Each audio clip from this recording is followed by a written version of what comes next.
नमस्कार। के तपाईँलाई थाहा छ माउरीले बनाउने एउटा अनौठो वस्तु छ जसले मौरी घारलाई जोगाउँछ।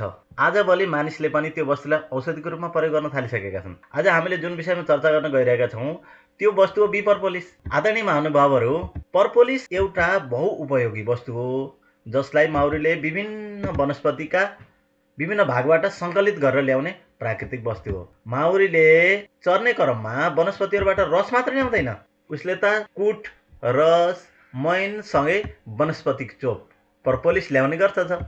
त्यो चोपले आफ्नो घारको सुरक्षा, संरक्षण, उपचार र वातावरणीय सन्तुलन मिलाउने गर्दछ। हो त्यही परपोलिस जसले माउरीको जीवनमा संरक्षण सन्तुलन गर्छ भने हाम्रो मानव जातिको जीवनमा पनि उत्तिकै महत्त्वपूर्ण हुन्छ।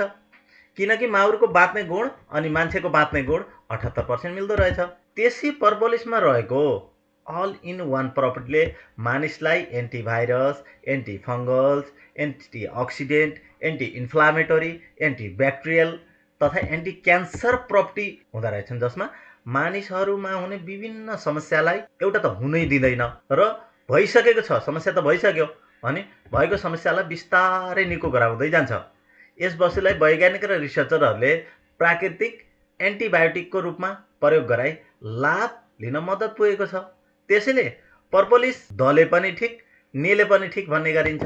परपोलिस मानिसमा हुने तातो चिसोको समस्या, पाचन प्रणालीको समस्या, सुगर प्रेसरको समस्या, पुराना घाउ खटिरा, दाज, खाज, मुसा, हर्पस आदिको समस्या, सँगै महिनामारी गडबडीको समस्या, प्रजनन क्षमताको समस्या, लगभग मानिसमा आउने 300 प्रकृतिका समस्याको समाधान गर्ने एउटा मात्र वस्तु हो। यसरी हेर्दा सानो माउरी एउटा किरा जसले बनाउने परपोलिस केवल मौरी घारको सुरक्षा मात्र नभई मानव जगतलाई नै निकै उपयोगी वस्तुको रूपमा प्रयोगमा आइरहेको छ। श्रोताबिन, यस्तै मौरीजन्य तथा अन्य ज्ञानवर्धक वस्तुको बारेमा जानकारी चाहिएमा हाम्रो च्यानललाई सब्स्क्राइब गरी जोडिनुहोला। धन्यवाद।